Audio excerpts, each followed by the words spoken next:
Good morning, welcome to the vlog ભાઈ. ચાલો જાગી ગયા છીએ, નહીં ધોઈને ફ્રેશ થઈ ગયા છીએ, ફટાફટ તૈયાર થઈને નીકળીએ.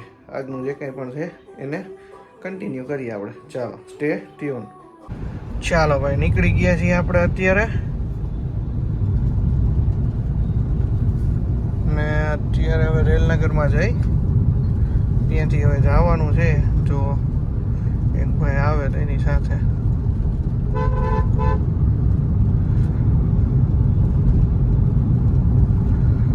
ચાલો.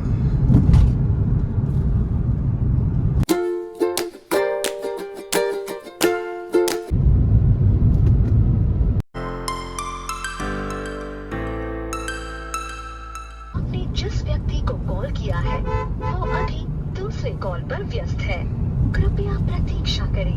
ચાલો ભાઈ, રેલનગરમાં પહોંચી ગયા છીએ આપણે. ચાલો ભાઈ, જમવા માટે નીકળી ગયા છીએ. ઘરે જઈ જમી પાછા આવી.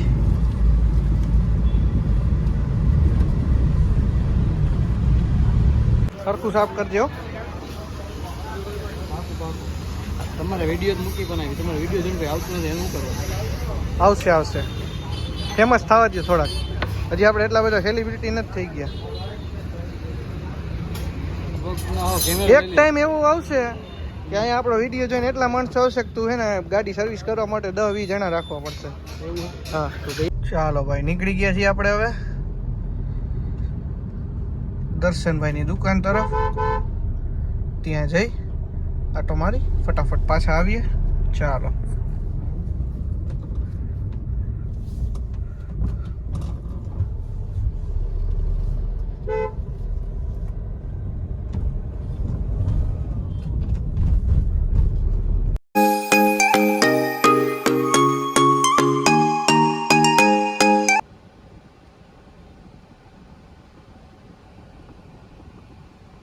ચાલો ભાઈ, નીકળી ગયા છીએ ત્યાંથી.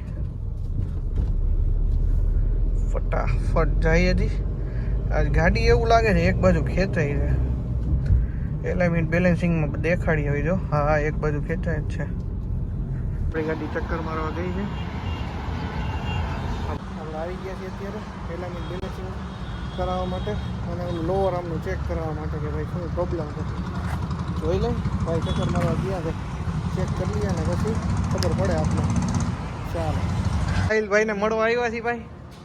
સાહિલભાઈ, એલાઇનમેન્ટ બેલેન્સિંગ કરવાનું છે ને, શરમાઈ જાય બધા બહુ આમાં. આપણી ગાડી ગઈ છે હજી ચેક કરવા માટે. આ સાહિલભાઈ, ટાયરનું ઉપર ગમે એ કામ હોય તો અહીંયા આવી જવાનું, બરાબર ને? જેકેમાં. ઓકે, બરાબર. ચાલો, ચેક થઈને આવી ગઈ. હવે જોઈ શું પ્રોબ્લેમ છે. ચાલો, હવે ગાડી આપણી ચેક થઈ છે. હા ભાઈ, ચેક કરવાના છે. શું પ્રોબ્લેમ છે એ જોવાના છે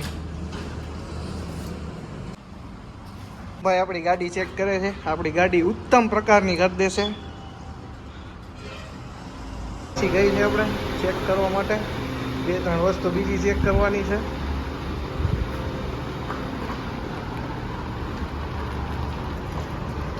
ચક્કર મારીને આવીને પછી જોઈ લઈએ શું શું કરવાનું છે આમાં. ચાલો ભાઈ, ચેક થઈ ગયું છે. નીકળીએ. થઈ ગઈ છે ગાડી ઓલમોસ્ટ. હવે એક જે વાંધો છે એ એક ખર્ચો કરવાનો છે, તો એ આપણી સગવડતા મુજબ કરવો પડે ને ભાઈ.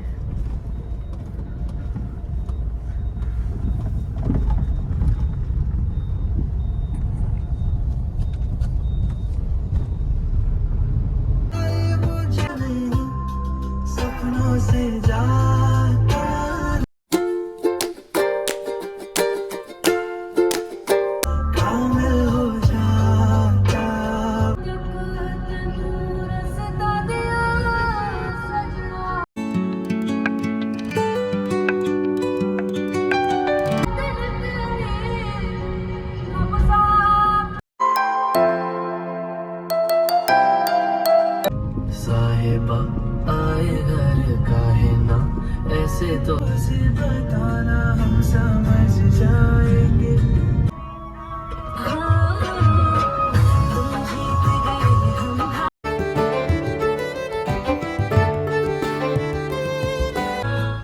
ચાલો ભાઈ ઘરે પહોંચી ગયા છીએ.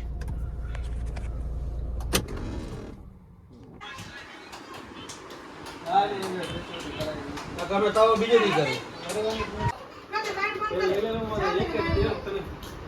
તમે કીધું એટલું નાખ્યું ને પછી તમે તમારા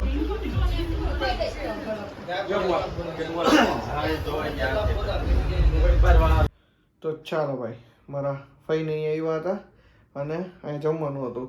બધાએ સાથે મળીને જમી લીધું અને થોડી ઘણી વાતચીત કરી. મેં તમને બ્લોગમાં બતાવ્યું એટલે ઘણી બધી વાતો કરી, પણ હવે બધું તો કાંઈ શૂટ કરાય નહીં. અને પછી આપણે આપણા રૂમમાં આવી ગયા. હવે આપણે એડિટિંગ કરવા માટે બેસવાનું છે, એટલા માટે આપણે રૂમમાં આવી ગયા છીએ. ત્યાં વચ્ચે એક ફોન આવી ગયો. એ ભાઈ થોડાક હાઈપર થઈ ગયા હતા. શું હોય કેમ હોય આપણે કંઈ ખબર નથી. આપણે સમજાવ્યા, સમજી જશે. હવે ચાલો આપણે શાંત રહેવાનું, આ શીખવાનું. અને આજનો બ્લોગ અથવા તો 2-3 દિવસ પહેલાંનો પણ બ્લોગ જો પરેશભાઈ જોતા હોય, પરેશભાઈ આવશું એ ફાઇનલ છે, પણ થોડાક ભાઈ યાર સલવાઈ ગયા છે, એટલા માટે આવી નથી શકતા, ટાઈમ નથી આપી શકતા. રાત્રે સૂવામાં મોડું થઈ જાય છે, કારણ કે એડિટિંગ મોડે સુધી બેસું ત્યારે થાય છે. અત્યારે ઓલમોસ્ટ 12:30 વાગી ગયા છે. હવે એડિટિંગ કરવા માટે બેસીશ 1-1.5 કલાક 2 કલાક જેવા બ્લોગ એવી રીતે, પણ ટેન્ટેટિવ ગણી લેવાનું કહેવાય 1-1.5 કલાક તો થઈ જ જાય. એટલે ઓલમોસ્ટ હવે એડિટિંગ કરું ત્યાં 1-1.5 વાગી જાય, અને પછી અપલોડ ઉપર લગાડી, એક્સપોર્ટ કરાવી, થંબનેલ બનાવી, એક્સેટ્રા એક્સેટ્રા એ બધું કરી એટલે અડધી કલાક બીજી ગણી લેવાની. અને સૂતા સૂતા ઓલમોસ્ટ 2-2.5 વાગી જાય છે. એટલે સવારે આપણે વહેલું ઉઠાતું નથી, એટલા માટે આપણે જીમમાં નથી જઈ શક્યા. અને ઓલા ગિટારવાળા ભાઈનો હજી ફોન નથી આવ્યો, એટલે ત્યાં પણ નથી ગયા. આ તો કહી દઉં ને તે આપણે 30 દિવસનું ચેલેન્જનું કહેતા હતા, એટલે મેં કીધું એકવાર આપણે અપડેટ આપી દઈએ. એટલે હાલો બસ આટલું જ હતું. તો આજના બ્લોગમાં બસ આટલું જ. મળીએ આવતીકાલે નવા બ્લોગમાં. ત્યાં સુધી બાય, જય શ્રી કૃષ્ણ, જય માતાજી, રાધે રાધે, ગુડ નાઇટ, શુભ રાત્રિ.